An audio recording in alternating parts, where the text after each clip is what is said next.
Picture someone in Kenya using a smartphone app to report missing aid funds.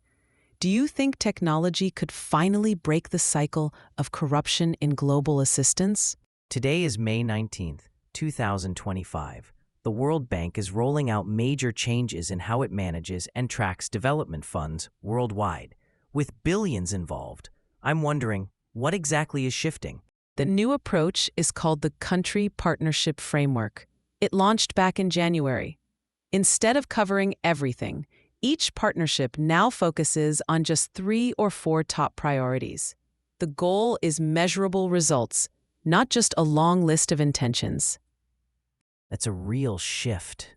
But how do they make sure governments and contractors actually follow the new transparency standards?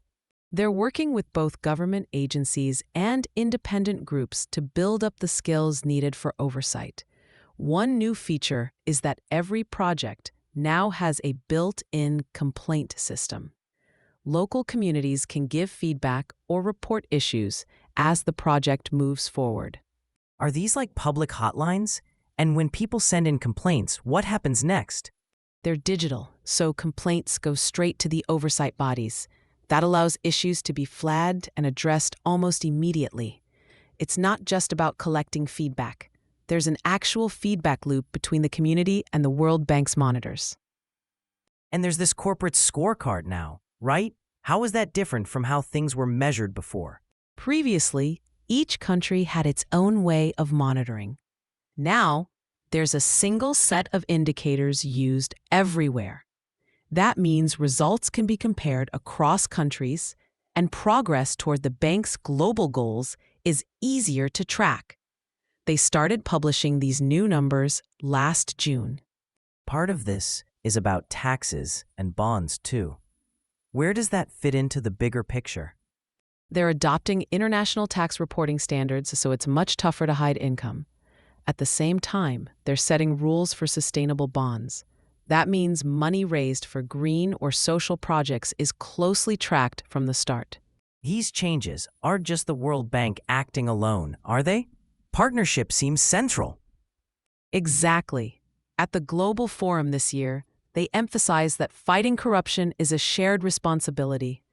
There's now a platform to help spot fraud and support compliance across everyone involved in World Bank projects. Let's talk tech for a minute. What kinds of systems are actually letting local communities report corruption?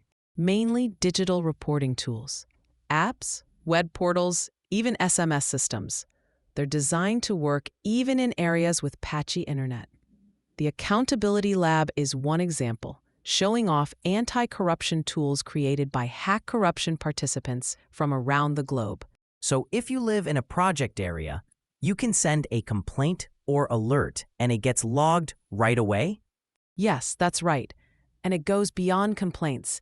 People can also track project spending and see what's promised versus what's delivered. But how do we know these transparency efforts actually lead to real, lasting change, not just quick fixes? The World Bank is looking past short-term numbers. They're investing in institutions that hold people accountable and making sure recipient countries have laws in place for real change.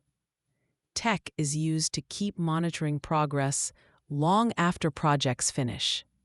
So the hope is that these tools and systems become part of a country's own institutions, not just temporary fixes attached to a single project. That's exactly the idea. These transparency tools need to stick around and keep working after the World Bank steps back. That's when you get genuine, lasting impact.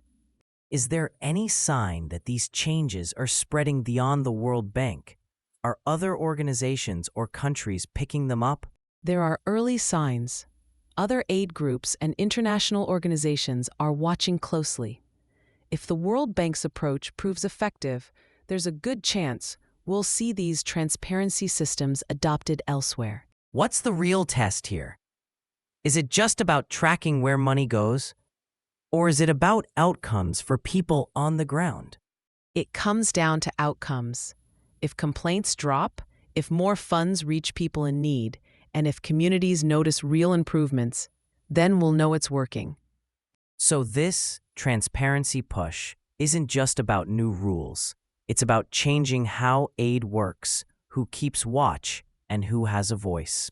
Exactly. And if these measures succeed, we might see a new era in global development, where aid reaches those who need it and makes a real difference. That's it for today. From whistleblowers with smartphones to global scorecards, the World Bank is betting on transparency to change the face of development aid. Thanks for listening. We'll keep tracking these changes and see whether global development finally delivers on its promise.